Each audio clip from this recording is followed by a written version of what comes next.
Une mendiante regarde les filles d'un milliardaire célibataire et dit « Je peux être leur mère et vous aider ». Sa réponse émeut tout le monde. Le son que Julien Lefebvre appréciait le plus au monde était le silence d'une affaire conclue, le clic doux du stylo de luxe sur le papier, la poignée de main ferme, le murmure respectueux de ses cadres.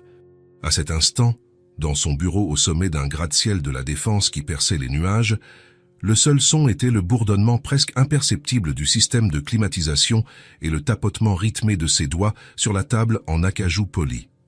Tout était en ordre parfait. Les graphiques montaient, les actions prenaient de la valeur, l'empire grandissait.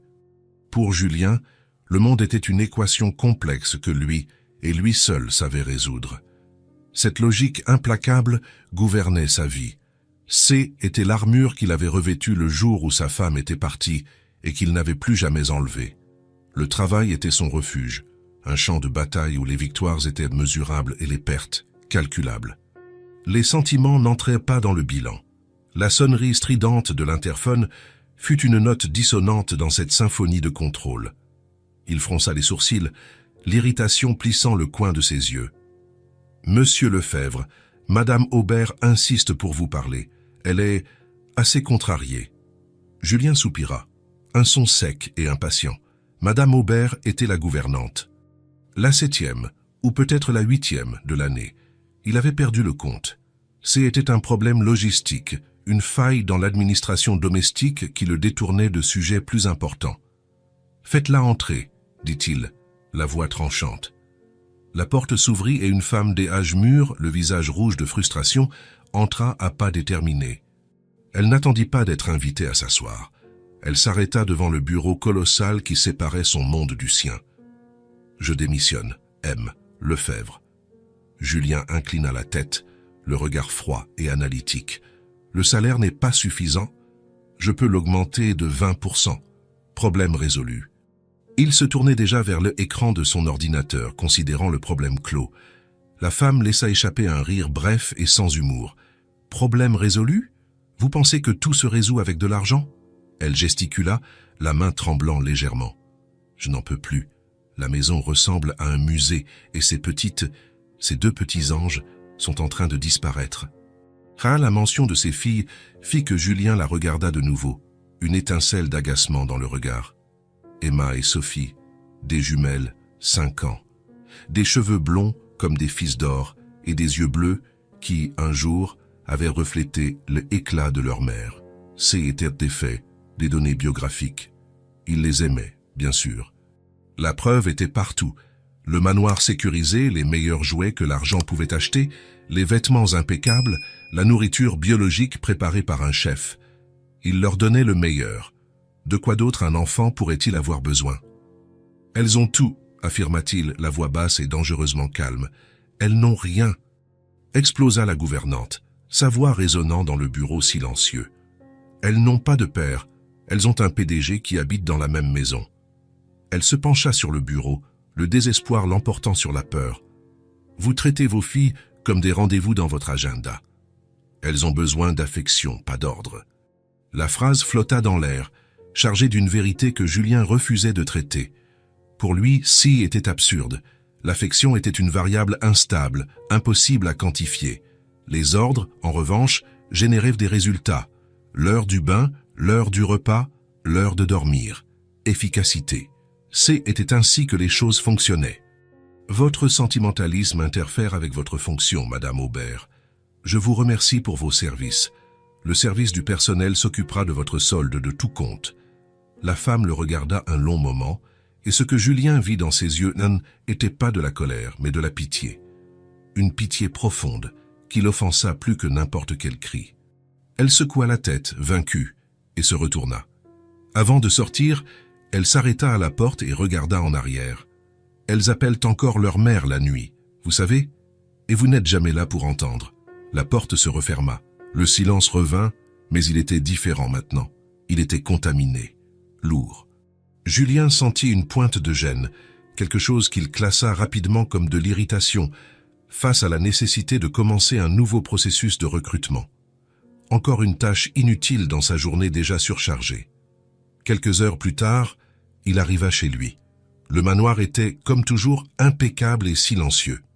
Les lumières s'allumèrent automatiquement à son passage, révélant de vastes couloirs et des pièces décorées avec une élégance froide. Il n'y avait pas un jouet qui traînait, pas une trace de peinture sur le mur, pas une empreinte de doigt sur une vitre. C était la maison parfaite pour un homme qui détestait les surprises. Il trouva ses filles dans le salon, assises côte à côte sur un énorme canapé blanc, trop grand pour leur petit corps. Chacune tenait une tablette, leur visage pâle illuminé par la lumière bleue de l'écran. Leurs cheveux blonds et lisses tombaient parfaitement sur leurs épaules, et leurs robes coûteuses étaient sans un seul pli. Elles ressemblaient à 2 poupées de porcelaine exposées dans une vitrine. « Emma, Sophie !» salua-t-il, sa voix résonnant dans le silence. 2 têtes se levèrent. 2 paires d'yeux bleus, identiques et vides, clignèrent dans sa direction.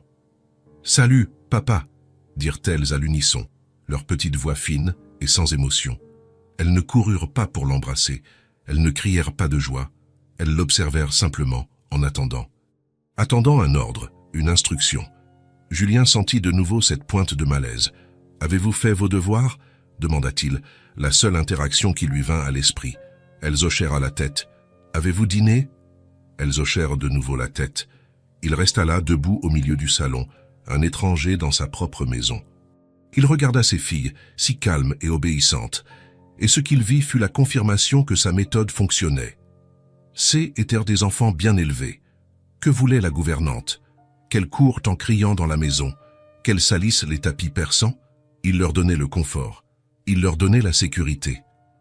N était-ce pas suffisant? Pour lui, ça devait elle être. Ça était tout ce qu'il avait à offrir. Mais pendant une brève seconde, alors que la lumière du lustre en cristal se reflétait dans leurs yeux clairs, Julien eut la sensation de regarder un miroir d'eau parfaitement calme, sans avoir la moindre idée de l'obscurité qui se cachait juste sous la surface. Il ne voyait pas l'absence d'éclat dans leurs yeux. Il n'entendait pas le silence là où il aurait dû y avoir des rires. Il ne voyait que l'ordre, le calme, la preuve que tout était sous contrôle, tout à sa place. Sauf le cœur de 2 petites filles qui, jour après jour, apprenaient à ne pas ressentir, pour ne pas ressentir le manque de quoi que ce soit. Et Julien, l'architecte de cette forteresse vide, n'en avait pas la moindre idée. Le lendemain matin fut une dissonance chaotique dans la vie parfaitement orchestrée de Julien Lefebvre. Sans la présence apaisante d'une gouvernante, le manoir silencieux se transforma en un labyrinthe de petites crises. Julien, le téléphone pressé contre les épaules, négociait une fusion de centaines de millions d'euros avec la filiale de Singapour, tout en essayant, sans succès, de faire un nœud dans les cheveux d'Emma. Ses doigts, si habiles pour signer des contrats et décortiquer des bilans, étaient maladroits et inutiles pour cette tâche délicate. Non, Takahashi, la clause 4.2b est non négociable. Sophie, où est ton autre chaussure? Ça ne m'intéresse pas, trouve-la maintenant, grogna-t-il, alternant entre le PDG implacable et le père exaspéré. Les filles l'observaient avec une quiétude qui frisait l'apathie, assises à la table du petit déjeuner, intactes. Elles étaient habillées, mais pas prêtes. Elles existaient dans le même espace que lui, mais ne partageaient pas sa panique. Elles n'étaient que 2 petits objets qui devaient être gérés avant qu'ils puissent se concentrer sur ce qui comptait vraiment. L'agence de gouvernante, malgré ses promesses de service d'élite, échoua. Nous évaluons les meilleures candidates pour le profil de votre famille, M. Lefebvre, dit une voix excessivement polie de l'autre côté de la ligne. Il raccrocha. Il n'avait pas le temps pour les excuses. Il avait une fenêtre de 2 heures avant sa prochaine réunion en personne. 2 heures pour emmener ses filles dans un endroit où elles ne pourraient rien détruire ou se blesser. Le parc. Le mot résonna dans son esprit comme une punition.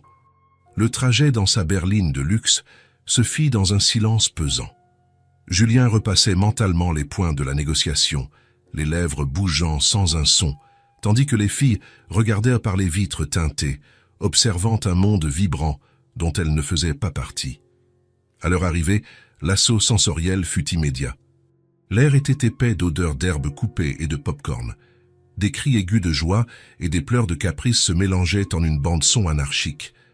Pour Julien, C était le son du désordre, de l'inefficacité. Il prit les mains d'Emma et de Sophie, sentant leurs petits doigts froids dans les siens. Elles ne le tirèrent pas vers l'aire de jeu, comme les autres enfants le faisaient avec leurs parents. Elles hésitèrent au bord de la pelouse, comme si elles étaient devant une mer agitée, craignant de se noyer. Il les conduisit jusqu'au balançoire, le seul équipement qui semblait un minimum contenu. « Asseyez-vous. Je vais vous pousser, » dit-il, le ton plus proche de celui d'un chef de projet que d'un père. Il les poussait mécaniquement, à un rythme constant et sans vie. Une poussée pour Sophie, un coup d'œil à sa montre, une poussée pour Emma. Une vérification de ses emails sur son téléphone. Son esprit était à des kilomètres de là, dans des salles de réunion de verre et d'acier.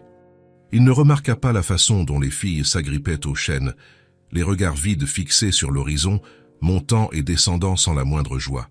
C étaient les enfants les mieux habillés et les plus tristes du parc Monceau. C'est alors que son téléphone sonna, la mélodie discrète et professionnelle qui signalait un appel important. Il s'agissait de l'acquisition hostile. La chasse finale. « Restez ici. Ne bougez pas de là », ordonna-t-il, l'avertissement prononcé de dos. Alors qu'il s'éloignait déjà vers un endroit plus calme, Julien plongea dans son élément. Sa voix, auparavant tendue et irritée, devint un instrument de pouvoir, calme, précise, létale. Il marchait de long en large à l'ombre d'un chêne, démantelant les arguments de ses adversaires, exploitant les faiblesses, acculant sa proie. Il construisait un empire, brique par brique, appel par appel. Pendant ce temps, sur les balançoires, le mouvement s'arrêta. Emma et Sophie observèrent le dos de leur père, une silhouette lointaine et concentrée, et sûres qu'elles étaient devenues invisibles. C était un sentiment familier. Main dans la main, un geste instinctif de protection mutuelle, elles glissèrent des sièges. Leurs yeux examinèrent le paysage chaotique et trouvèrent un point de silence. Près de la racine exposée d'un vieil arbre, une femme était assise sur l'herbe. Sa posture était détendue, ses vêtements simples et usés. Elle ne regardait pas un téléphone, ni les enfants qui couraient. Elle avait un livre à la couverture épaisse ouvert sur ses genoux, et son attention était entièrement tournée vers les pages. Il y avait une aura de contentement et de paix autour d'elle, quelque chose de si différent de la tension qui émanait de leur père que cela agit comme un phare. Attirées par cette quiétude, les jumelles commencèrent à marcher dans sa direction. Chaque pas était hésitant.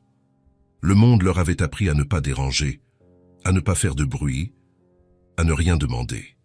Mais la curiosité, l'une des rares émotions enfantines qui survivaient encore en elles, les poussait en avant. La femme, Margot, sentit leur approche avant de l'entendre. C était un changement subtil dans l'atmosphère, la présence de deux petites hésitations. Elle leva lentement les yeux de son livre. Ce qu'elle vit lui brisa le cœur d'une manière silencieuse et profonde. Deux petites filles qui ressemblaient à des anges d'un tableau de la Renaissance, avec leurs cheveux d'or et leurs robes immaculées, mais avec des yeux qui portaient le poids d'une vieille âme. Il n'y avait pas de éclat, pas de étincelle de malice qui devrait exister chez des enfants de 5 ans. Il n'y avait qu'un sérieux solennel, un vide que les vêtements chers ne pouvaient cacher. Elle vit, avec la clarté de ses années d'enseignante, que ses enfants avaient faim, non pas de nourriture, mais de quelque chose de bien plus essentiel. Emma, toujours la première à tâter le terrain, s'arrêta à quelques mètres et montra le livre. C'est une histoire de princesse. Margot offrit un petit sourire, un geste qui n'effrayait pas mais invitait simplement. Pas exactement. C'est l'histoire d'un jardin secret, caché derrière un mur, dont personne ne s'occupait depuis longtemps. Sophie fit un pas pour rejoindre sa sœur. « Il était mort ?» chuchota-t-elle. « Les gens le pensaient », répondit Margot, sa voix douce comme le bruissement des feuilles au-dessus d'elle. Mais il était seulement endormi.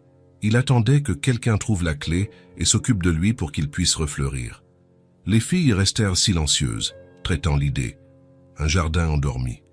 La métaphore était peut-être trop complexe pour elles, mais le sentiment qui s'en dégageait, de quelque chose de perdu attendant d'être retrouvé, résonna quelque part au plus profond d'elle. De l'autre côté de la pelouse, Julien termina son appel. La victoire était sienne. Un sourire prédateur et fugace traversa son visage. Il se retourna, prêt à rassembler ses responsabilités et à partir. Et son monde s'arrêta. Les balançoires étaient vides. Une panique primordiale, la seule émotion qu'il ne pouvait contrôler, le frappa comme un coup de poing. Son esprit projeta des scénarios terribles en une fraction de seconde. Il cria leur nom, la voix plus aiguë qu'il ne l'aurait voulu, puis il les vit. À côté de cette femme, une inconnue, une femme d'apparence modeste, assise par terre comme si elle n'avait nulle part où aller. Le soulagement fut immédiatement englouti par une vague de fureur glaciale, l'audace, la présomption. Il traversa la pelouse à grandes enjambées, une tempête se formant sur son visage. « Emma, Sophie, venez ici, tout de suite !» Sa voix était une arme, et les filles se recroquevillèrent comme si elles avaient été touchées. Elles coururent vers lui, le bref moment de paix brisé, et se cachèrent derrière ses jambes, s'agrippant au tissu cher de son pantalon. Julien s'arrêta devant Margot, la regardant de haut, sa posture exsudant le pouvoir et le mépris. « Qu'est-ce que vous croyez faire ?»« Restez loin de mes filles. » Margot ne se laissa pas démonter. Elle resta assise, le regardant avec un calme déconcertant. Son regard passa par-dessus lui et se fixa sur les deux petites têtes blondes qui jetaient un œil derrière ses jambes. Il y avait une tristesse infinie dans ce regard, mais aussi une force inébranlable. Avec une sérénité qui était en soi une réprimande, elle parla, la voix pas plus forte qu'une conversation, mais avec le poids d'une vérité irréfutable. « Margot, elles ont besoin d'une mère. » Les mots flottèrent dans l'air raréfié entre eux. Ce « N » n'était pas une attaque. C était un diagnostic précis et douloureux de la maladie qui rongeait sa famille. Julien eut l'impression d'avoir reçu une gifle. Tout son pouvoir, toute sa richesse, toute sa logique furent réduits à néant face à cette simple observation. La colère, elle, étouffa, mais sous elle, quelque chose d'autre s'agita, une pointe de panique, de reconnaissance. Dans un acte de pur réflexe, une déviation verbale née d'innombrables batailles d'entreprise où l'attaque est la meilleure défense, il cracha une question chargée de sarcasme et d'un désespoir qu'il n'admettrait jamais. « Julien, et vous feriez ça pour nous ?» C était censé être une humiliation, une façon d'exposer l'absurdité de la situation. Vous, qui n'avez rien, pensez pouvoir leur offrir quelque chose? Mais sa réponse ne contenait ni sarcasme, ni hésitation, ni intérêt. Elle le regarda droit dans les yeux, et pour la première fois depuis des années, Julien se sentit complètement transparent, ses murs d'argent et de pouvoir transformés en verre. « Margot, de tout mon cœur, silence. » Le bruit du parc, les cris, les rires, tout disparut. Julien resta là, paralysé. Le concept était étranger. Dans son monde, tout avait un prix, un contrat, un échange.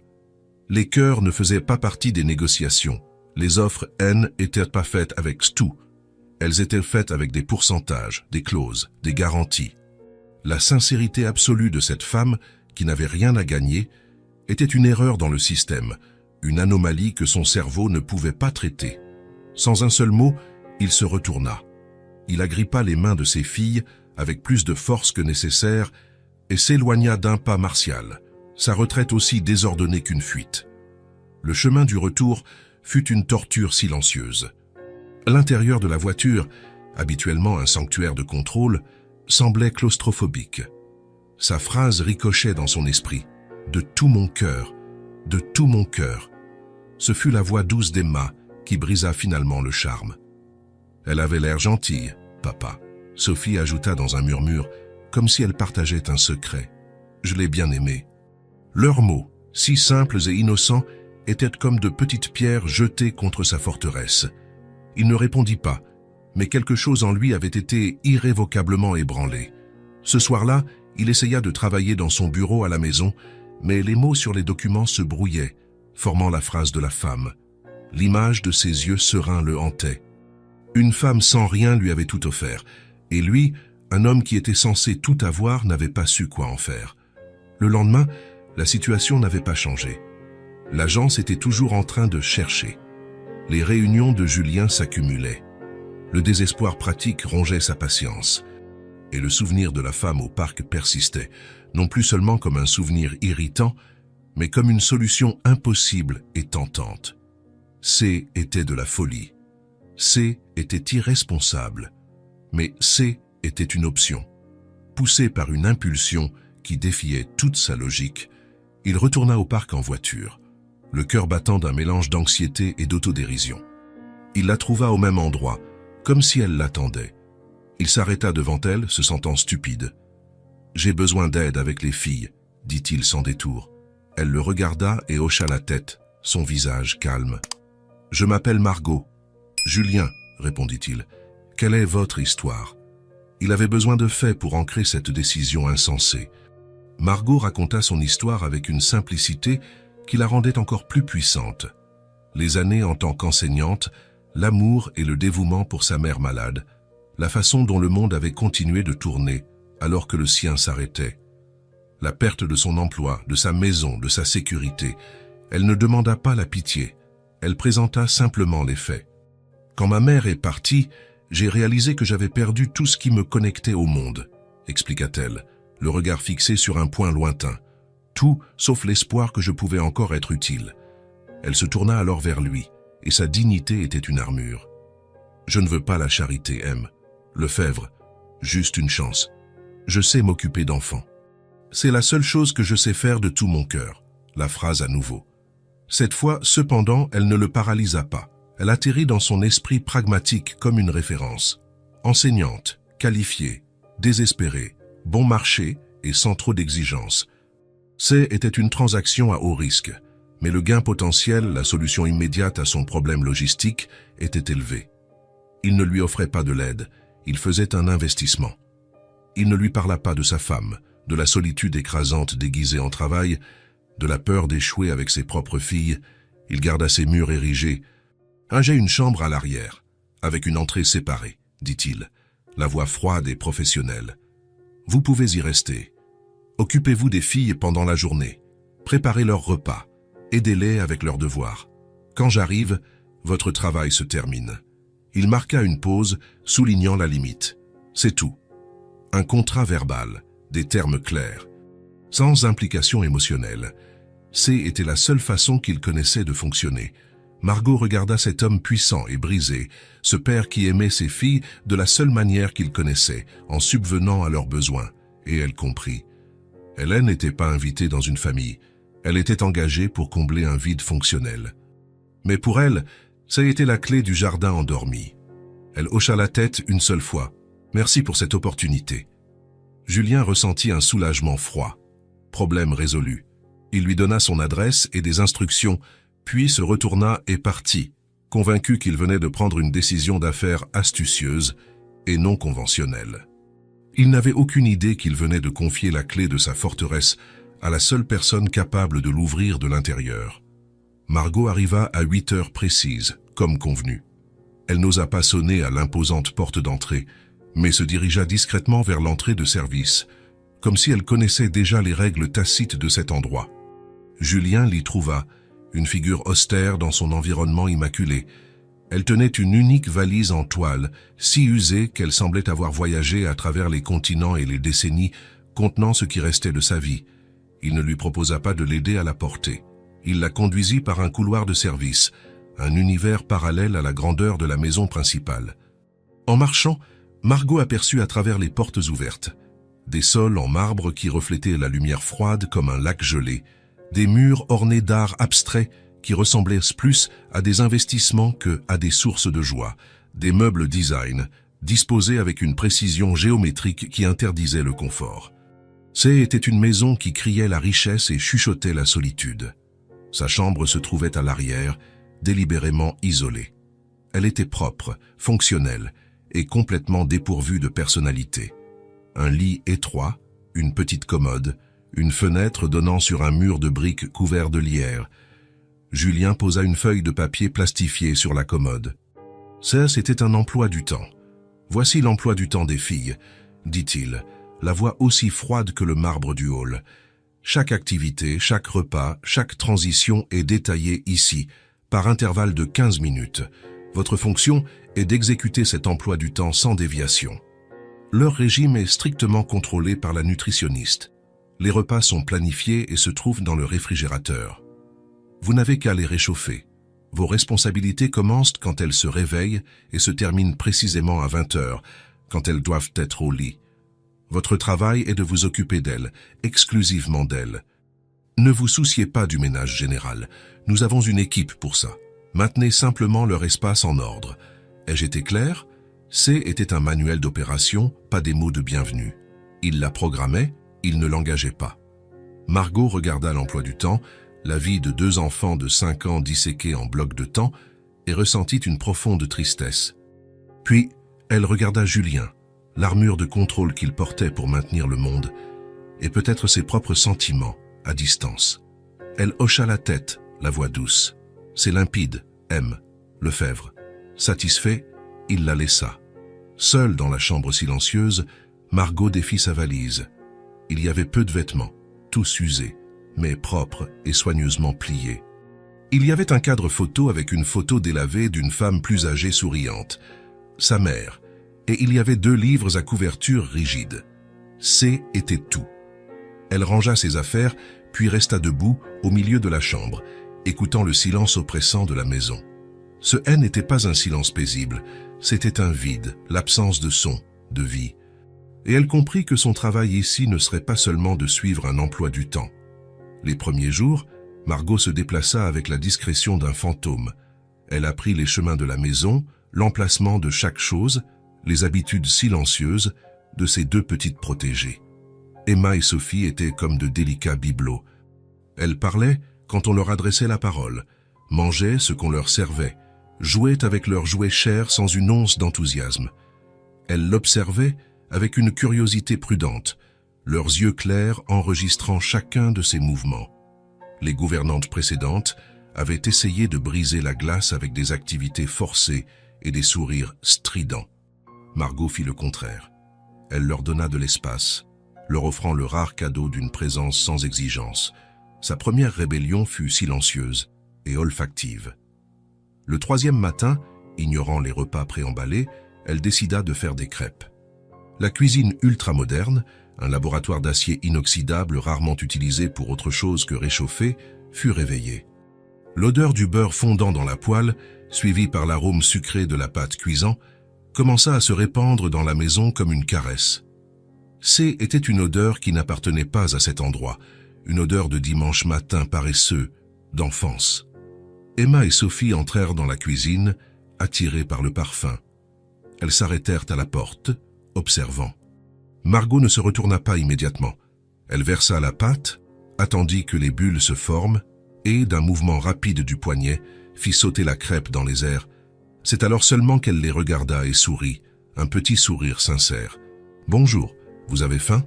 Elles hochèrent la tête, les yeux fixés sur la pile dorée qui grandissait sur l'assiette. Ce matin-là, elles ne se contentèrent pas de manger. Elles savourèrent. La maison commença à changer d'autres manières.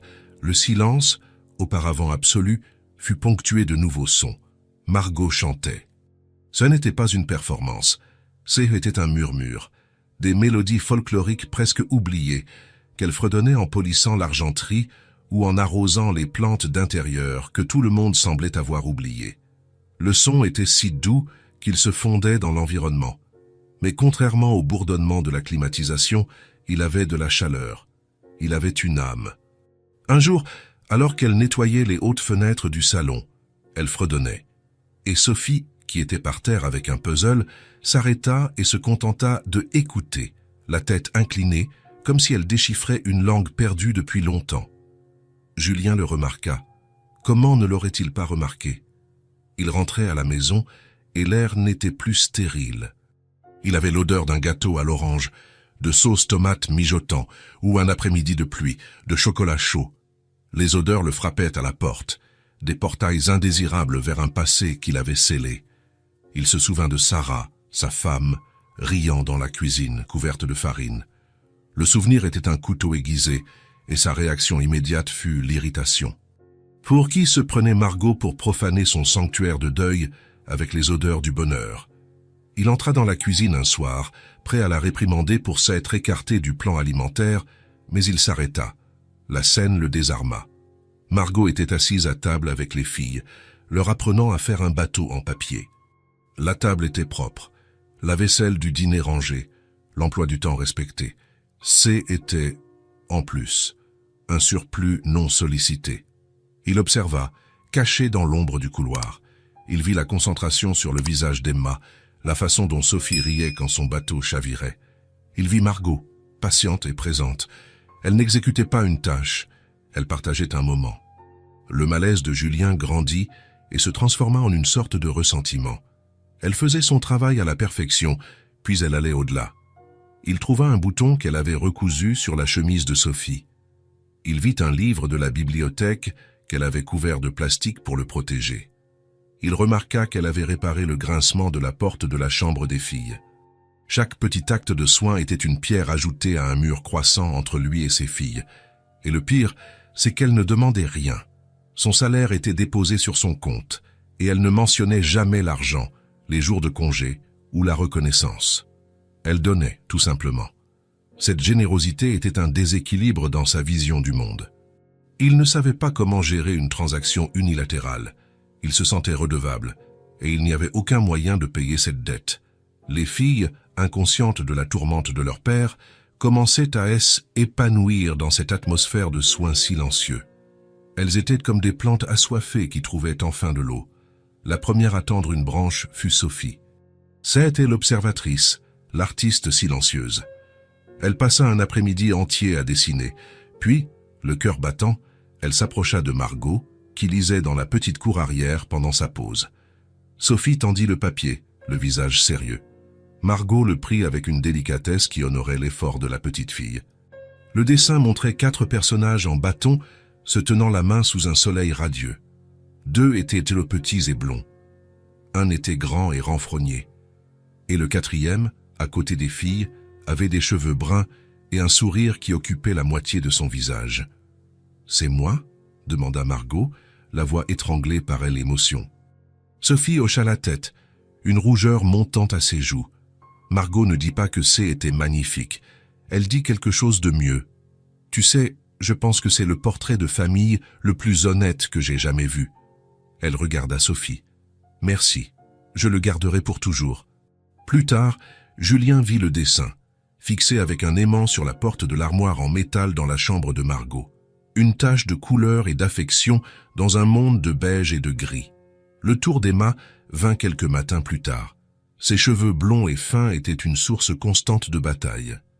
Julien, toujours pressé, essayait de les démêler avec des coups de brosse impatients, provoquant plus de larmes que d'ordre.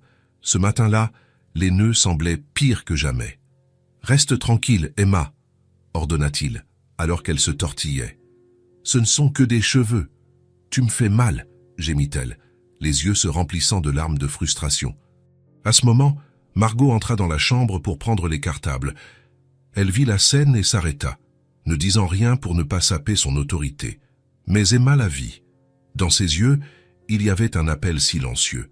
Dans une décision qui choqua Julien, Emma arracha la brosse de sa main, descendit de la chaise et se dirigea vers Margot.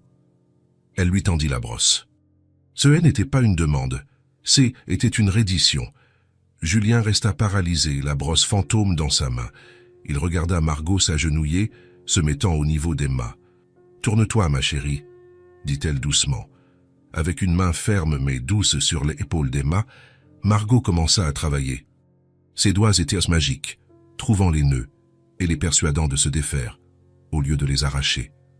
Elle fredonnait doucement, un son qui vibrait à travers ses mains jusqu'au cuir chevelu de la petite fille. En quelques minutes, les cheveux d'Emma étaient lisses, brillants et attachés avec un ruban parfait, et Emma n'avait pas versé une seule larme. Au contraire, elle semblait calme. Julien quitta la pièce sans un mot. Il ne se sentait pas seulement exclu, il se sentait incompétent. Il y avait des problèmes valant des millions d'euros qu'il pouvait résoudre avec un coup de fil, mais il ne pouvait pas coiffer les cheveux de sa propre fille. Ce fut le tournant. Les filles zen étaient plus seulement des observatrices. Elles devinrent des satellites, orbitant autour de la chaleur de Margot. Elles la suivaient, une paire d'ombres blondes, à la buanderie, au jardin, à la cuisine. Elles lui apportaient des trésors, une coccinelle dans la paume de la main, une pierre à la forme amusante, une fleur arrachée d'un parterre. Elles partageaient avec elle les minuscules secrets de leur journée. Julien rentrait à la maison et les trouvait blottis sur le canapé, non pas en train de regarder la télévision, mais de écouter Margot raconter une histoire, n'utilisant que sa voix et ses mains pour créer des mondes entiers. Il entrait, et un voile tombait. Les voix baissaient, les sourires hésitaient. Il était le roi qui revenait à son château pour découvrir que son peuple avait trouvé un nouveau chef. Son irritation fermenta en colère. Il devait réaffirmer son contrôle, remettre cette femme à sa place. Il la trouva dans la cuisine tard dans la nuit, après que les filles se soient endormies. La maison était de nouveau silencieuse, mais c'était un silence différent maintenant, rempli des échos des rires et des chuchotements de la journée. « Il faut que nous parlions », dit-il, la voix tranchante. Margot se retourna, le visage serein sous la lumière froide de la cuisine. « Vous dépassez vos fonctions », commença-t-il, mais allant droit au but. « Votre influence sur elles devient excessive. Ce sont des enfants impressionnables. Elles s'attachent trop facilement. Je vous ai engagé pour une tâche, pas pour infiltrer ma famille. Je veux que vous gardiez une distance professionnelle. Ne vous approchez pas trop. » L'ordre flotta dans l'air. Était sa tentative de construire un mur, de séparer le travail du sentiment, de remettre l'affection dans sa boîte et de la fermer à clé. Margot, elle, écouta en silence, absorbant chaque mot. Elle ne semblait ni offensée, ni intimidée. Son regard était ferme, rempli d'une compréhension triste qui l'enragea encore plus. Quand elle répondit, sa voix n'était pas provocante, mais portait le poids d'une vérité fondamentale. « Elles ne veulent pas la perfection. M. Lefebvre, dit-elle, chaque mot choisi avec soin. La maison est parfaite, les vêtements sont parfaits, l'emploi du temps est parfait. » Elle fit une pause, et son regard rencontra le sien. « Elles veulent juste quelqu'un qui reste. » La phrase le frappa non pas comme un coup de poing, mais comme le contact d'un diapason, vibrant à une fréquence qu'il avait passé des années à essayer d'ignorer. La vérité nue et crue, il était le maître du départ. Le père qui était toujours en route vers la porte, le téléphone, la prochaine affaire. Il leur donnait tout, sauf lui-même. Margot, qui n'avait rien, leur donnait la seule chose qu'il ne pouvait pas leur donner. Sa présence constante, inébranlable et inconditionnelle.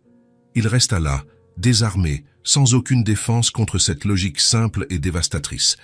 Il n'y avait rien qu'il puisse dire. Il était un milliardaire qui venait d'être informé de sa faillite totale.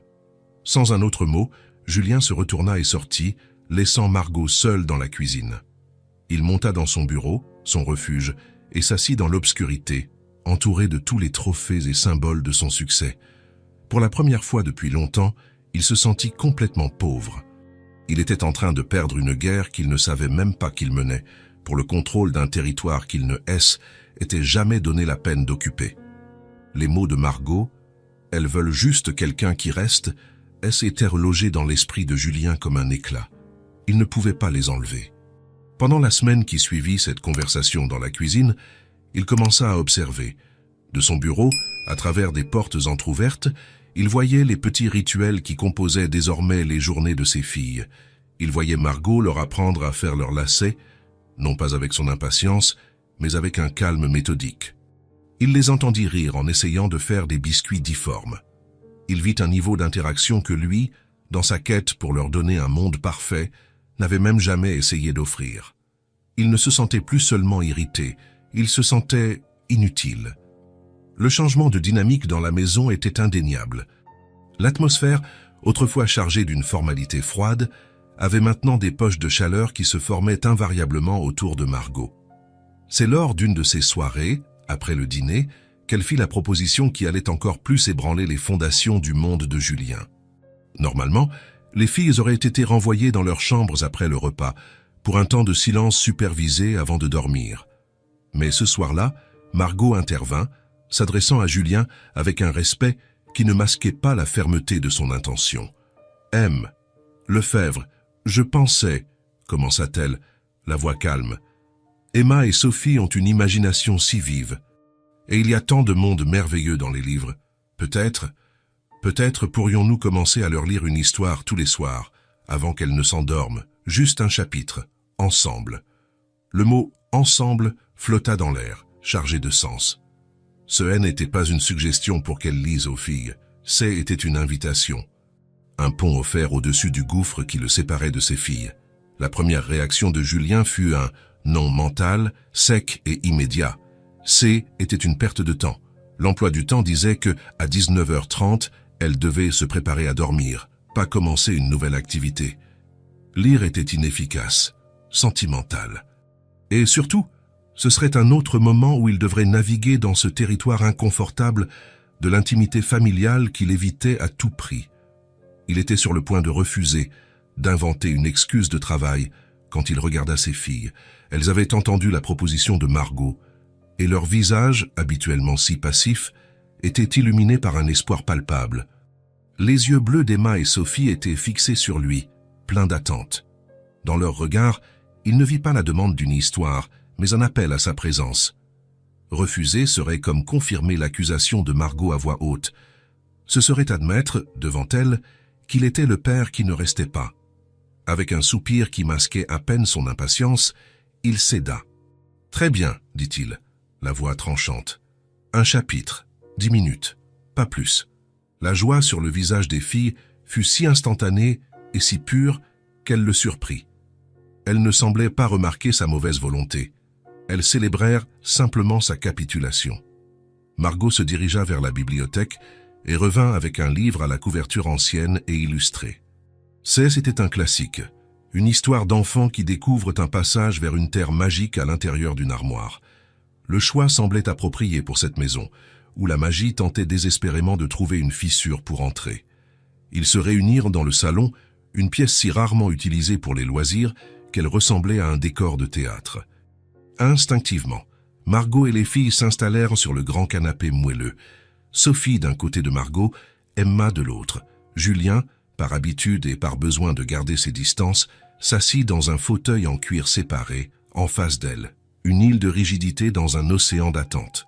« Voudriez-vous commencer » demanda Margot en lui tendant le livre. Il prit le livre comme s'il s'agissait d'un rapport trimestriel hostile. Il éclaircit la gorge et commença à lire.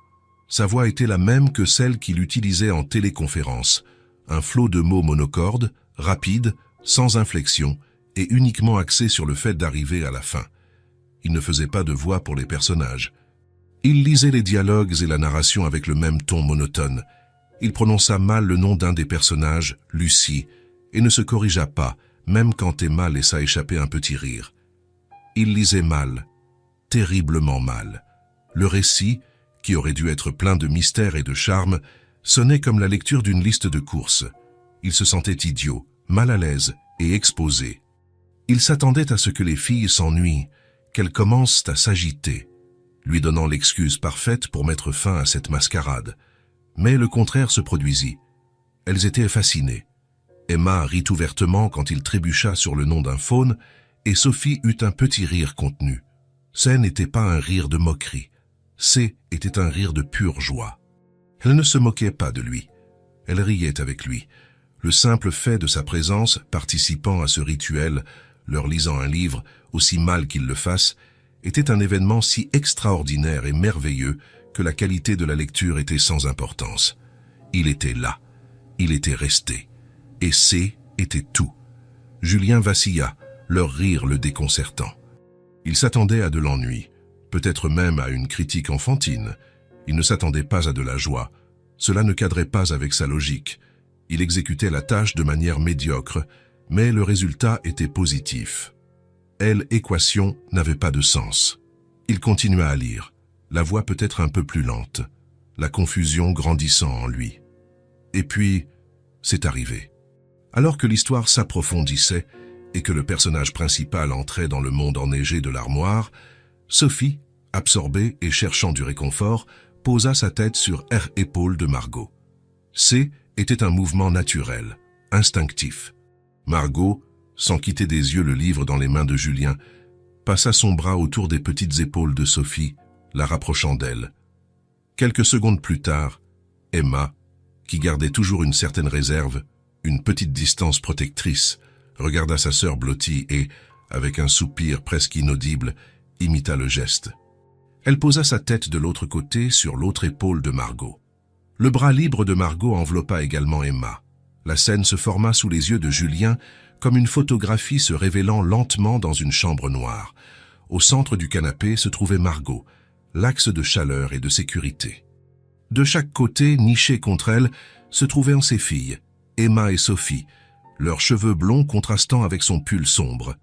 Elles formaient un petit triangle parfait d'appartenance. Une famille. Julien arrêta de lire. Le mot resta coincé dans sa gorge. Il regarda la scène, et le sentiment qui l'inonda n'était pas la colère froide ou l'irritation qu'il avait ressenties auparavant.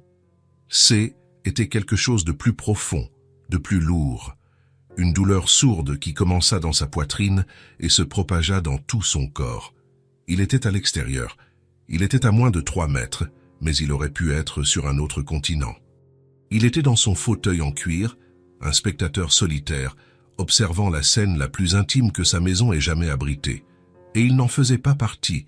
Il était un étranger regardant par la fenêtre de sa propre vie. Il vit l'espace vide à côté d'Emma sur le canapé. Un espace qui lui revenait de droit, un espace qu'il aurait pu occuper. Mais il avait choisi le fauteuil, la distance, la séparation. Il regarda Margot, qui n'avait rien fait pour lui voler sa place. Elle avait simplement occupé le vide qu'il avait créé. Elle ne s'était pas trop approchée, c'est lui qui s'était tenu trop loin. La douleur qu'il ressentait n'était pas seulement celle de l'exclusion. Cette était la douleur aiguë de la prise de conscience. Pour la première fois, il ne blâma pas Margot d'avoir construit ce lien avec ses filles. Il se demanda pourquoi il ne l'avait jamais fait lui-même. Il leur donnait des maisons, des vêtements, des écoles, la sécurité. Il leur donnait tout ce que l'argent pouvait acheter. Mais il ne leur avait jamais donné ce cadeau simple et inestimable, une épaule sûre sur laquelle elles pouvaient reposer leur tête. Il réalisa, avec une clarté dévastatrice, qu'il était du mauvais côté, et que la porte ne lui avait pas été fermée. C'est lui qui n'avait jamais essayé de l'ouvrir. La culpabilité, un sentiment qu'il se permettait rarement, commença à émerger. Peut-être que tout cela était de sa faute. Il s'éclaircit la gorge serrée, et se força à continuer à lire. Les dernières phrases du chapitre sortirent presque comme un murmure, les mots perdant tout leur sens. Il ne faisait que produire des sons pour combler le silence pesant dans son propre esprit. Quand il eut terminé, il referma le livre d'un clic doux. « C'est fini. »« Déjà ?» demanda Sophie, sa voix endormie, le visage toujours niché contre Margot. « Demain, la suite » dit doucement Margot, en déposant un baiser sur le sommet de sa tête, puis sur celle d'Emma. Julien se leva. « Bonne nuit » dit-il formellement au canapé. « Bonne nuit, papa » murmurèrent les filles à l'unisson, sans bouger.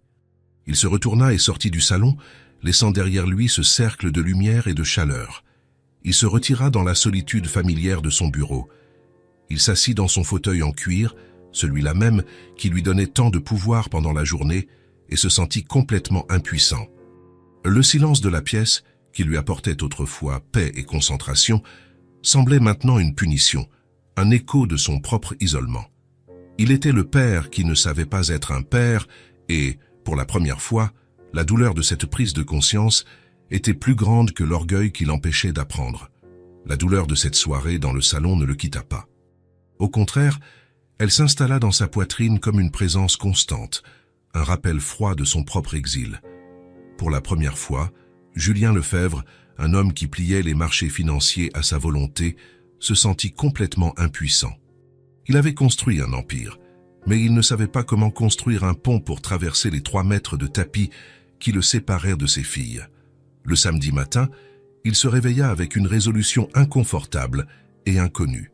Ce haine n'était pas une stratégie d'affaires, mais une impulsion brute et maladroite.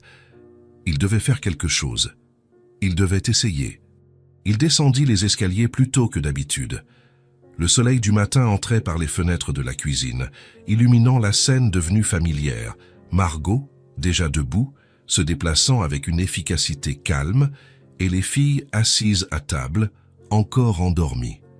L'odeur de café frais flottait dans l'air. Margot était sur le point de prendre un saladier pour mélanger la pâte à crêpes, une tradition du samedi qu'elle avait instituée. « Je le fais. » Les 3 se tournèrent vers lui, surprise. La voix de Julien sonna plus dure qu'il ne l'avait voulu, presque comme un défi. Il s'arrêta à l'entrée de la cuisine, mal à l'aise dans ses vêtements de week-end, qui ressemblaient en plus à un déguisement. « Les crêpes, je peux le faire. » Margot l'observa un instant, et dans son regard, il n'y avait pas de surprise, mais une profonde compréhension. Elle vit l'effort, la tentative maladroite d'un homme fier demandant de l'aide sans savoir utiliser les mots. Sans hésiter, Elle s'essuya les mains sur un torchon et S écarta, lui cédant la place. Bien sûr, M, Lefebvre, elles vont t'adorer. Les filles se regardèrent, un mélange d'étonnement et de curiosité sur leur visage. Papa dans la cuisine, faisant des crêpes, c'était aussi improbable que de voir un poisson faire du vélo. Julien retroussa ses manches avec une confiance qui dura environ 30 secondes. Lui, le maître des équations complexes et des projections de bénéfices, regarda la recette comme si elle était écrite dans une langue ancienne. Farine, levure, œufs, quantité. C était de la chimie, un champ de variables instables.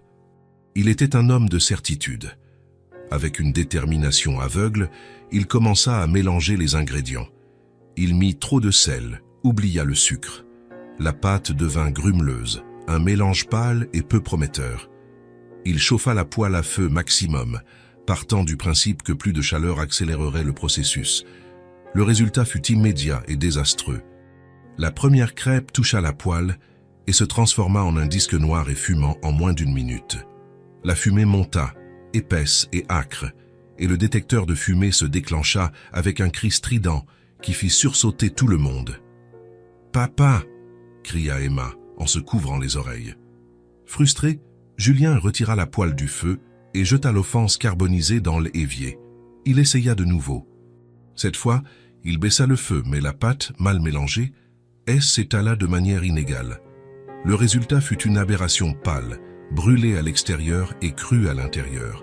Il jura tout bas, le visage rouge d'humiliation. Le grand Julien Lefebvre, vaincu par un petit déjeuner. Les filles, qui observaient tout dans un silence appréhensif, n'en purent plus. La vue de leur père, l'homme tout-puissant et immaculé, agitant une spatule vers une crêpe difforme alors que le détecteur de fumée sonnait encore, était trop forte. Sophie laissa échapper un petit rire étouffé. Emma la regarda, essaya de se retenir, mais un rire bouillonnant s'échappa également. En quelques secondes, elles étaient toutes les deux en train de rire aux éclats, un rire pur, authentique et contagieux qui remplit la cuisine silencieuse. La première réaction de Julien fut une vague de fureur et de honte. Elles se moquèrent de son échec, mais ensuite, il entendit vraiment le son. Ce N n'était pas un son qu'il entendait souvent. C'était le son de la joie sans retenue. Il regarda leurs visages rougis, les yeux brillants de larmes de rire. Et l'absurdité de la situation le frappa. Il était là, dans sa cuisine à 1 million d'euros, menant une guerre perdue contre le petit déjeuner. Un sourire contracta le coin de sa bouche, un spasme musculaire qu'il reconnut à peine. Puis, un son rauque et rouillé échappa de sa gorge. Un rire, d'abord maladroit, mais ensuite nourri par leur rire. Il devint réel. Il rit. Il rit du détecteur de fumée, de la crêpe pathétique dans la poêle et surtout de lui-même. Pour la première fois depuis des années, Julien Lefebvre rit jusqu'à en avoir mal au ventre. À ce moment, au milieu de la fumée et de l'échec, il n'était pas un milliardaire. Il était juste un père en train de brûler le petit déjeuner, riant avec ses filles. Et la sensation fut celle de respirer après être resté trop longtemps sous l'eau. Ce désastre culinaire ouvrit une petite fissure dans son armure. Rien dans les jours qui suivirent, Julien commença, avec hésitation et maladresse, à essayer de la traverser. Il commença à faire des choix. Un après-midi, il trouva les filles et Margot par terre dans le salon, entourées de pots de pâte à modeler colorés. Autrefois, il serait passé directement à son bureau. Cette fois, il s'arrêta. Après un moment d'hésitation, il s'assit par terre avec elle. L'acte de s'asseoir sur le tapis coûteux, à genoux, sembla une capitulation. « Qu'est-ce qu'on construit ?» demanda-t-il. « Un zoo !» dit Emma, en lui montrant un serpent violet et difforme. Julien, dans son mode de résolution de problèmes, essaya de créer une cage géométriquement parfaite. Mais il vit alors Sophie faire un éléphant bleu à 3 trompes. Il sourit et, au lieu de la corriger, il fit un monstre vert à 5 yeux. Les filles adorèrent, il n'essayait plus d'être parfait, il jouait simplement. Lors des séances de lecture du soir, il demanda le livre. Sa lecture était encore rigide, mais il essaya. Il fit une voix grave pour un géant et une voix aiguë pour une fée.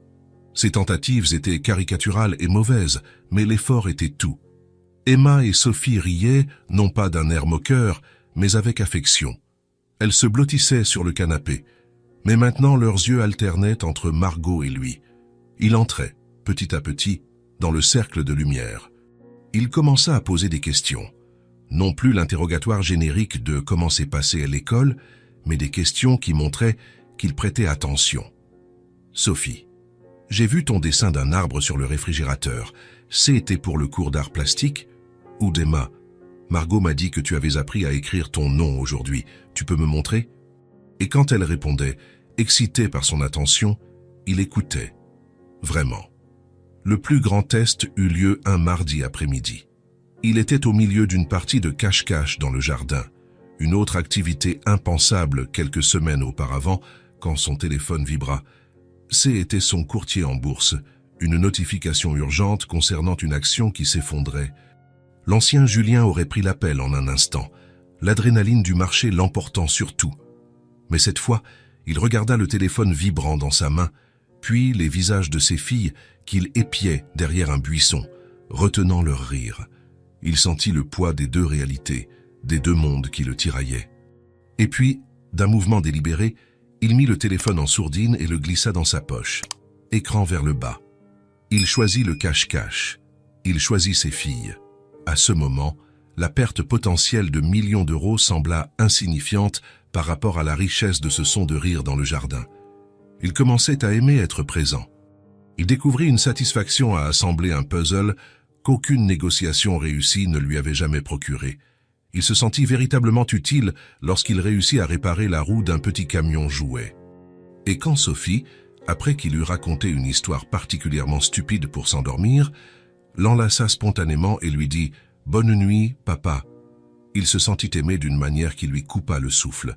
Ces étaient des sentiments simples, primaires, des sentiments qu'il avait archivés depuis longtemps, les classant comme des faiblesses ou des distractions.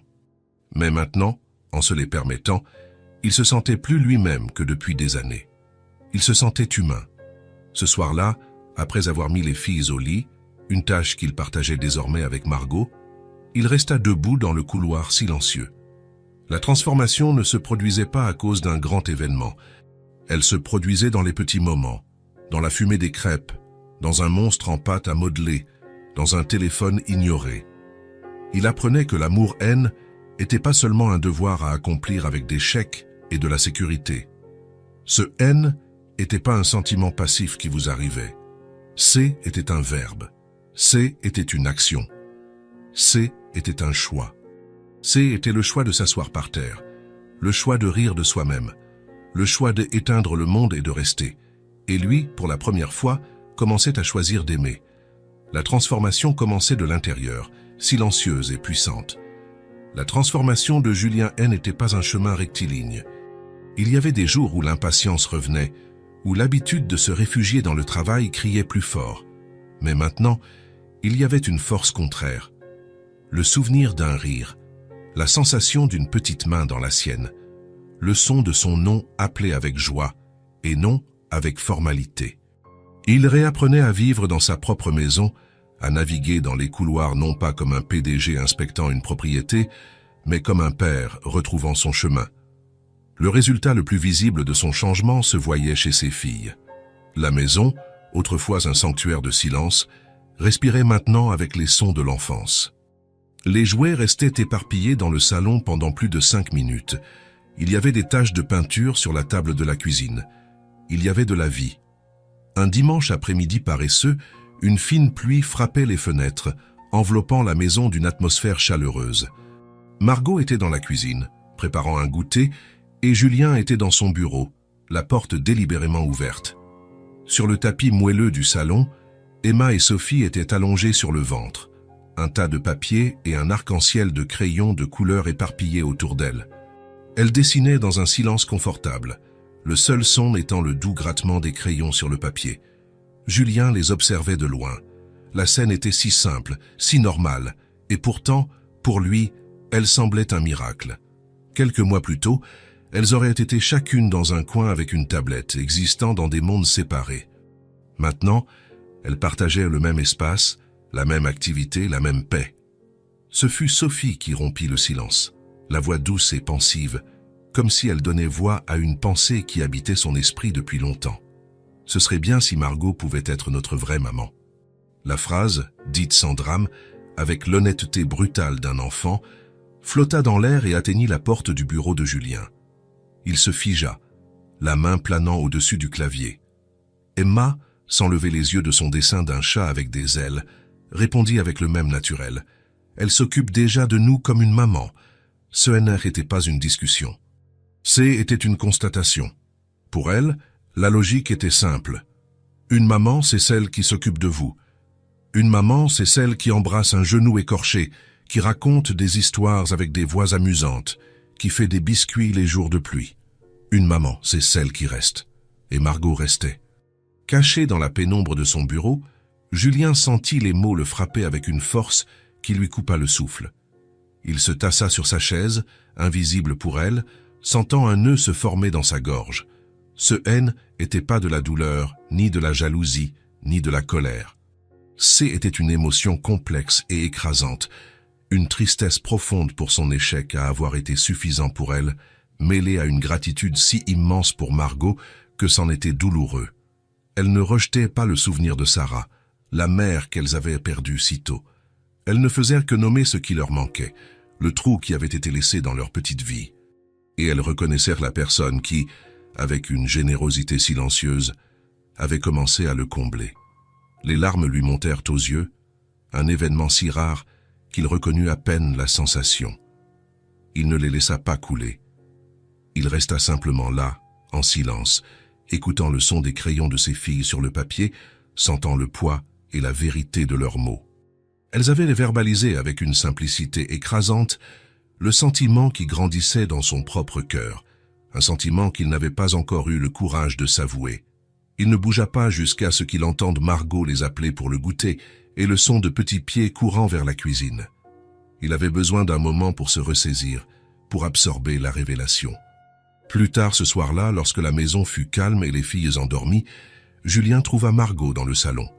Elle pliait la couverture qu'ils avaient utilisée plus tôt, arrangeant les coussins, restaurant l'ordre avec ses gestes calmes.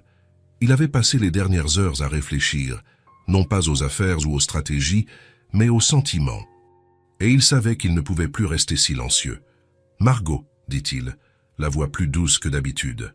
Elle se retourna, un petit sourire sur son visage. « Laissez ça », continua-t-il en désignant la couverture. « J'ai préparé un thé, si vous voulez. » L'offre le rendit vulnérable. C'était la première fois qu'il l'invitait à quelque chose qui n'était pas lié au travail.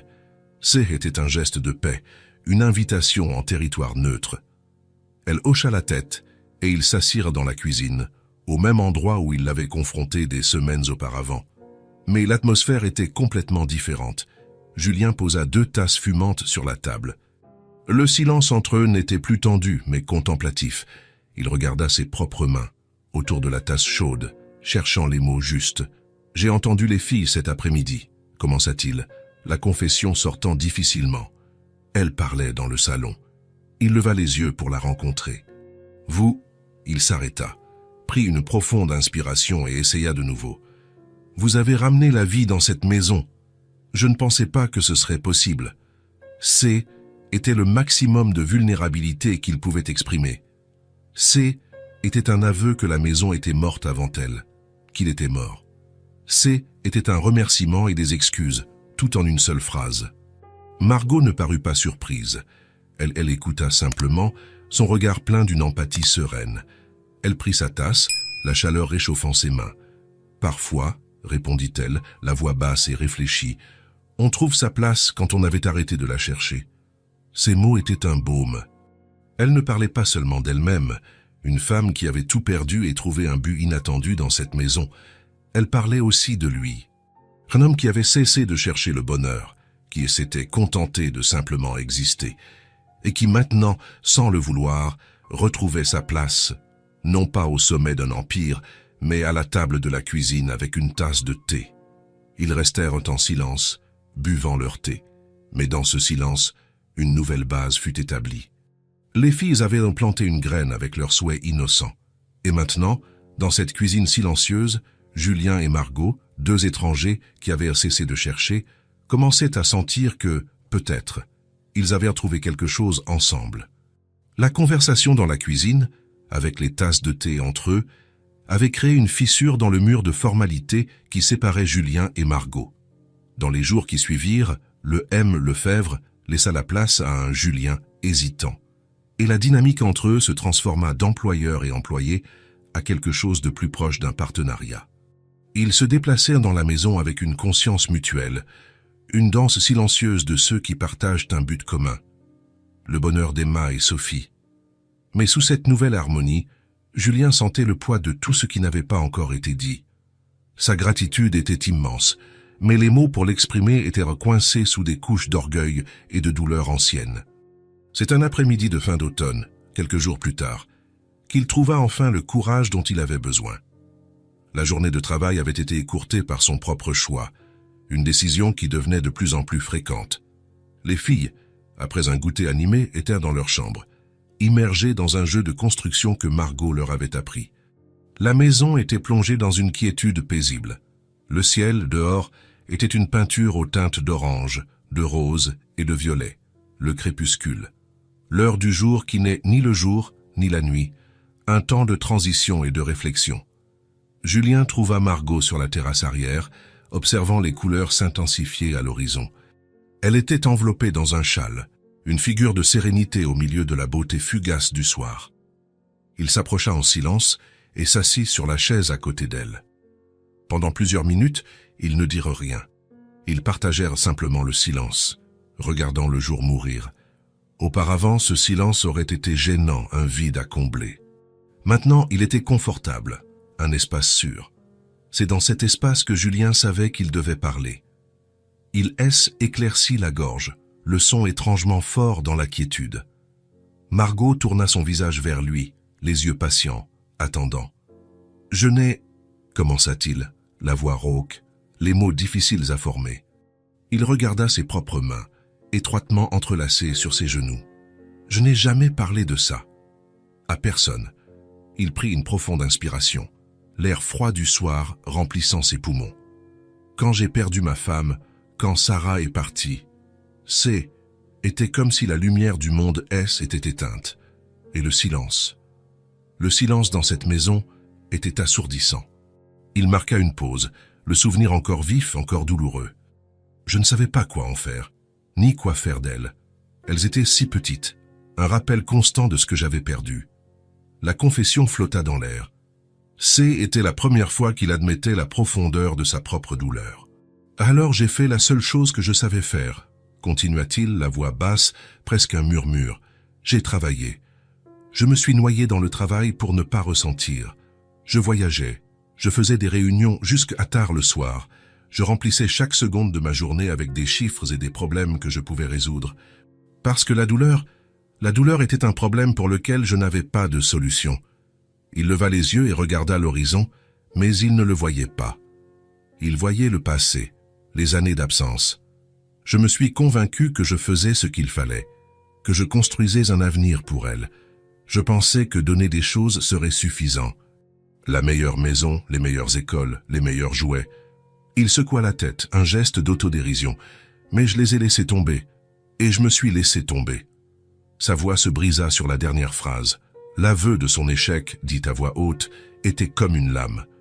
Lui, l'homme qui échouait jamais, qui avait construit un empire sur une base de succès infaillible, faisait enfin face à sa plus grande et plus dévastatrice défaite. Margot écoutait. Elle n'offrit pas de mots de réconfort, ne dit pas « vous avez fait ce que vous pouviez » ou tout autre cliché vide. Elle fut simplement le témoin de sa douleur, lui offrant la dignité d'être entendue sans interruption, sans jugement. Son silence était une forme de respect, un espace où sa vérité pouvait exister sans être diminuée. Sentant le tremblement de sa main, qui reposait maintenant sur l'accoudoir de la chaise, elle fit la seule chose qui comptait. Lentement, elle tendit la main et la recouvrit de la sienne. Ce n'était pas un geste de pitié, mais de solidarité, un contact simple et chaleureux qui disait « Je suis là, je comprends, vous n'êtes pas seul ». Le contact physique l'ancra. Sa force, qu'il avait utilisée si longtemps pour maintenir le monde à distance, céda enfin. Il se permit de sentir le poids de ce contact, de cette acceptation silencieuse. Après un long moment, il se tourna vers elle, les yeux brillants d'une vulnérabilité qui la transforma. « Je ne savais pas comment être présent, » dit-il, la voix étranglée par les émotions.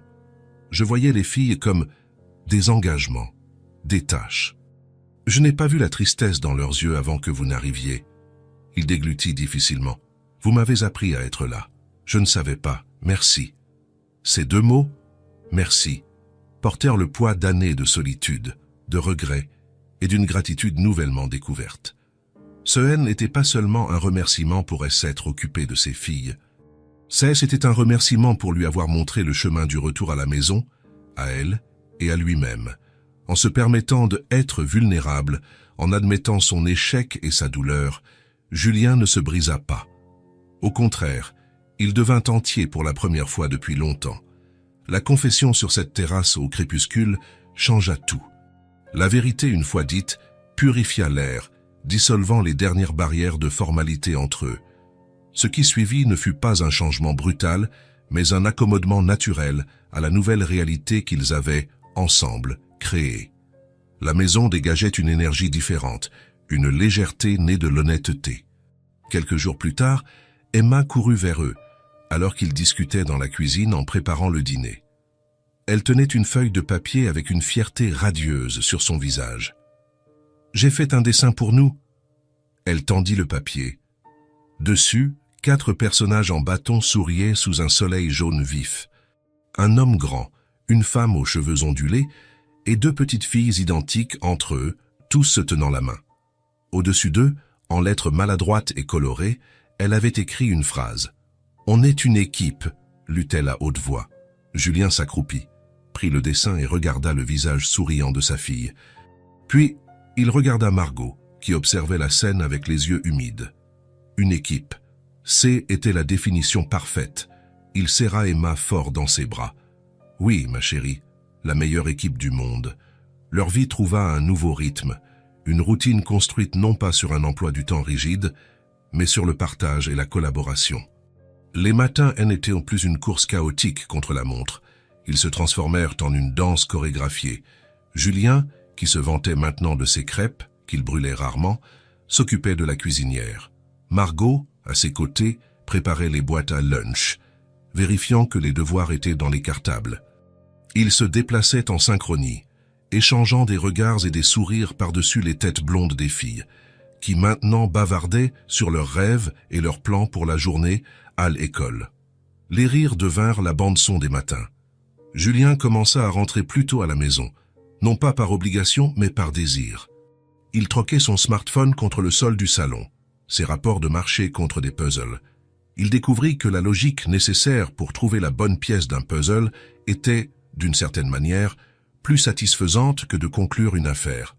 Il écoutait, posait des questions, participait.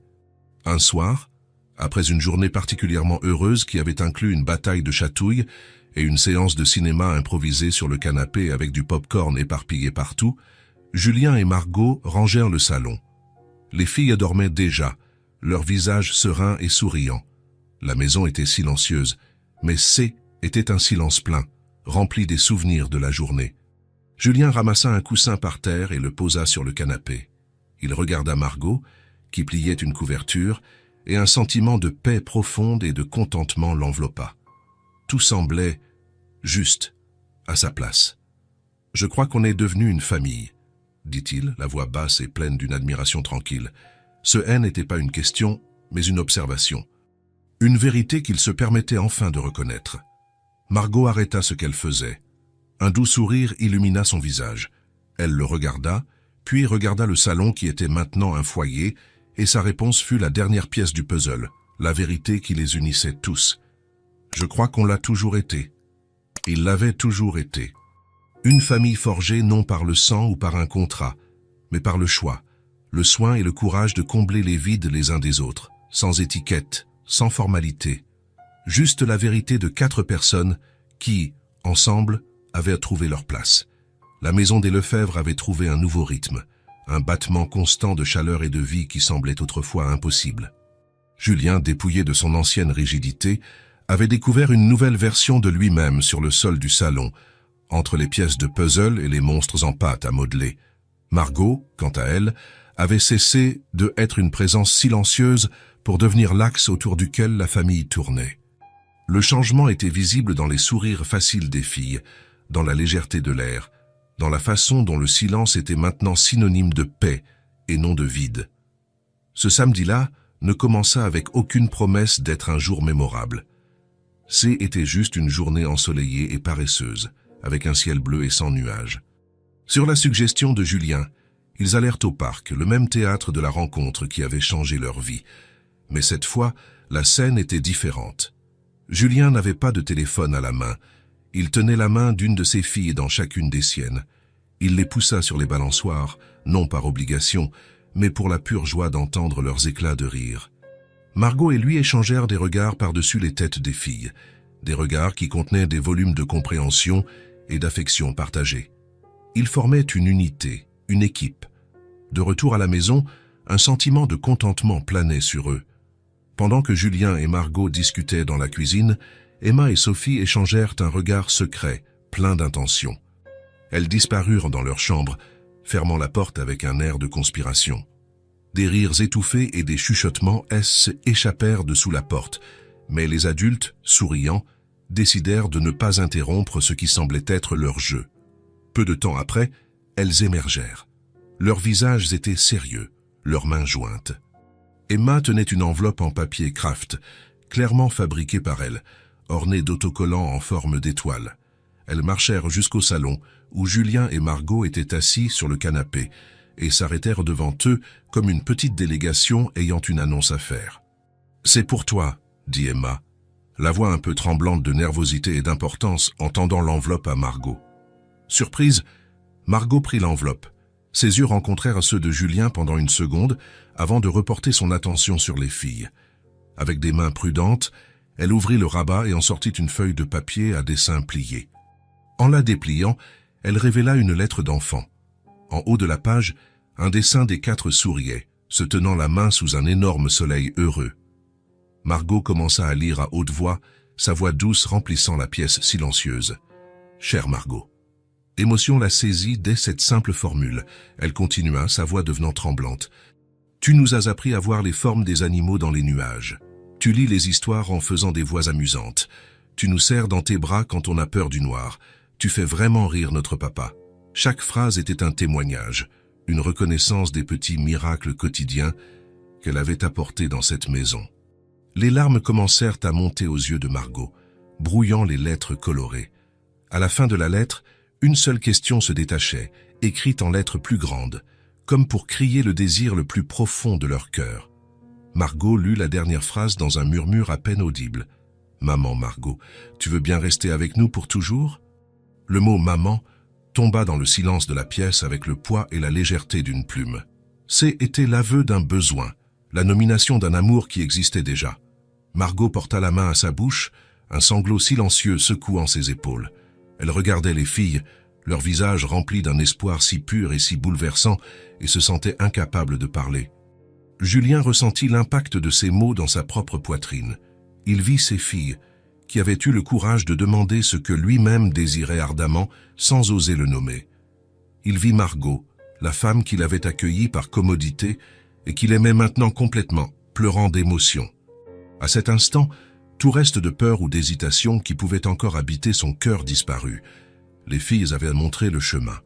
Il se déplaça, passant un bras réconfortant autour de Margot avant de la regarder directement.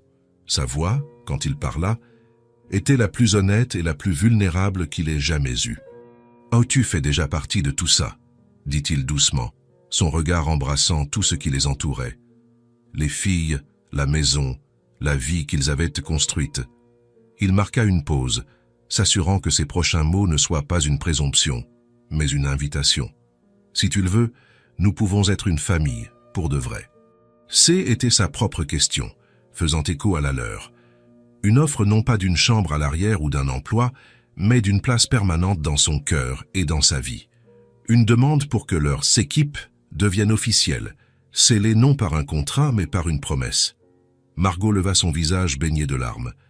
Elle regarda Julien, l'homme qui avait appris à ressentir, puis Emma et Sophie, les filles qui lui avaient redonné un but.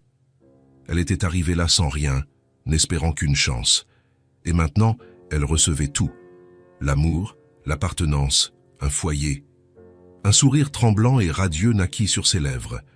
Sa réponse fut la même promesse qu'elle avait faite à Julien ce premier jour au parc. Un serment qui trouvait maintenant sa véritable et éternelle signification. De tout mon cœur. À peine les mots sortis de sa bouche, qu'Emma et Sophie, avec des cris de pure joie, se jetèrent dans une étreinte serrée, la renversant presque sur le canapé. Julien se joignit à eux, les enveloppant tous, formant un cercle fermé. Il n'y avait plus de lignes qui les séparaient. Ils n'étaient que 4 personnes, unies par des pertes passées et maintenant par un amour présent et choisi. Ils étaient une famille, pour de vrai. 6 mois passèrent, marquant la transition non seulement des saisons de l'année, mais aussi des saisons de l'âme.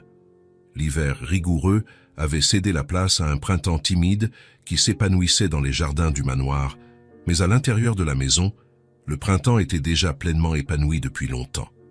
Les murs, qui avaient autrefois été les témoins d'un silence glacial et d'un ordre impeccable, arboraient désormais les marques d'une vie heureuse, de petites empreintes de doigts sur les vitres, une éraflure ici et là d'un jouet conduit avec trop d'enthousiasme, et surtout les énergies vibrantes d'une famille.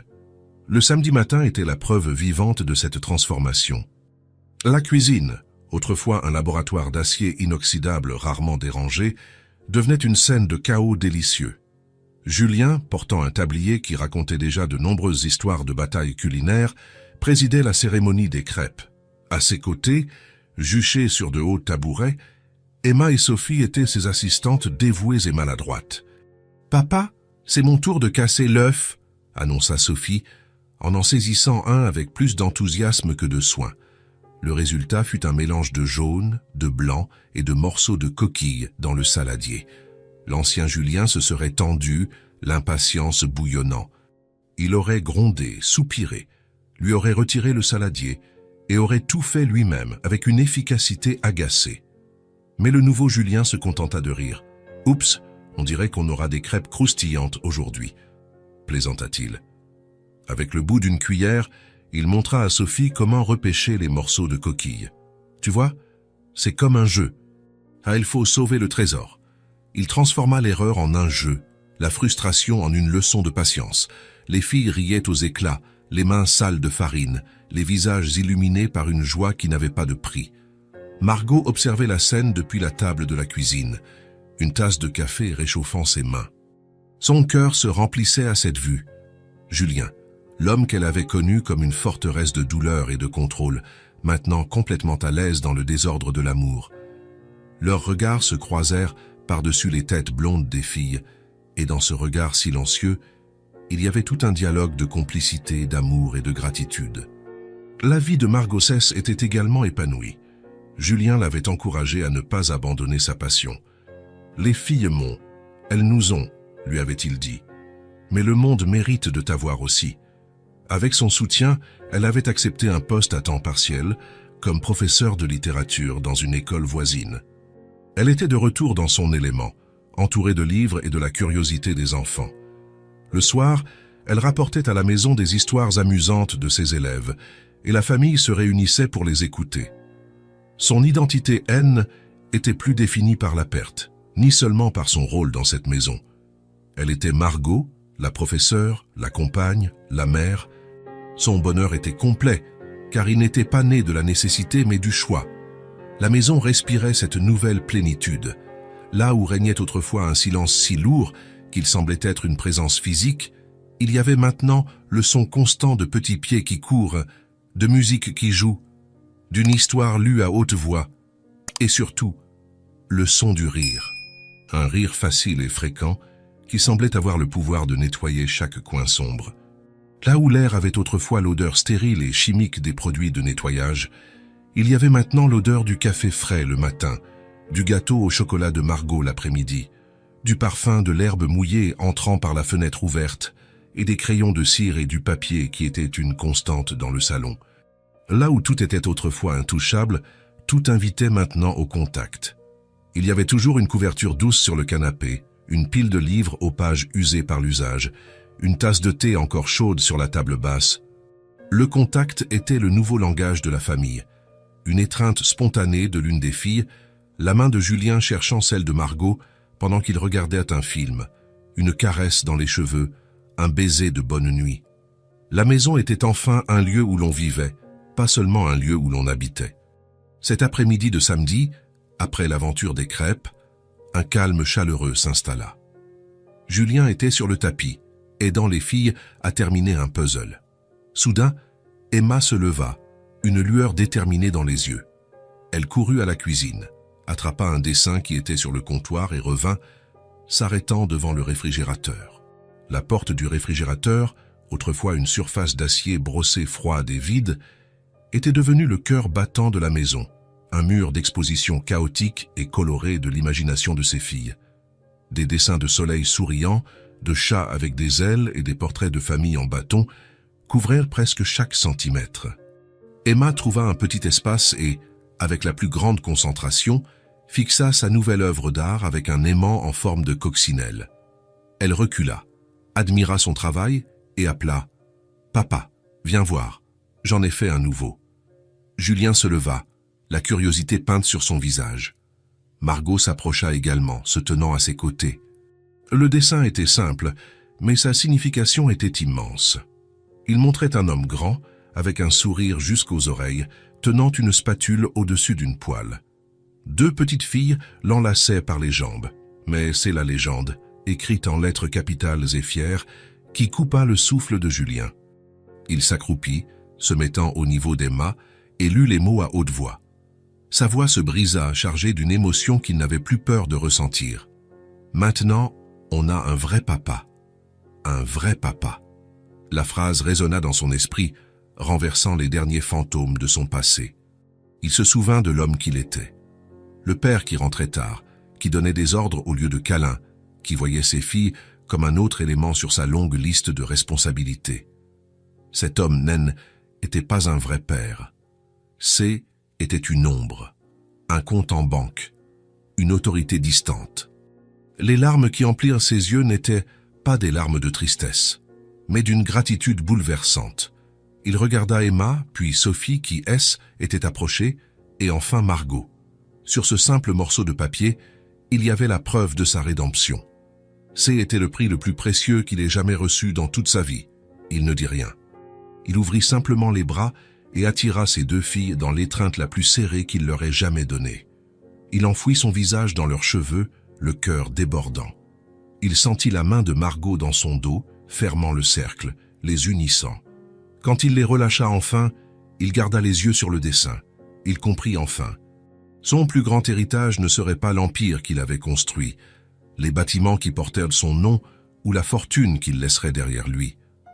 Son plus grand héritage était cette cuisine en désordre de farine, les rires résonnant dans la maison et ce petit morceau de papier collé avec un aimant coccinelle. Le père impatient était transformé en l'homme qui était resté. L'homme qui avait appris que l'amour-haine n'était pas une obligation, mais un choix quotidien. Le choix d'être présent, d'être vulnérable, de rire de son propre échec. Et c'est ce choix, si simple et si profond, qui avait tout sauvé. Si cette histoire vous a touché le cœur, abonnez-vous à la chaîne et activez la cloche de notification pour ne pas manquer les prochaines. Laissez un j'aime, car cela aide à recommander cette histoire à davantage de personnes. À la prochaine histoire.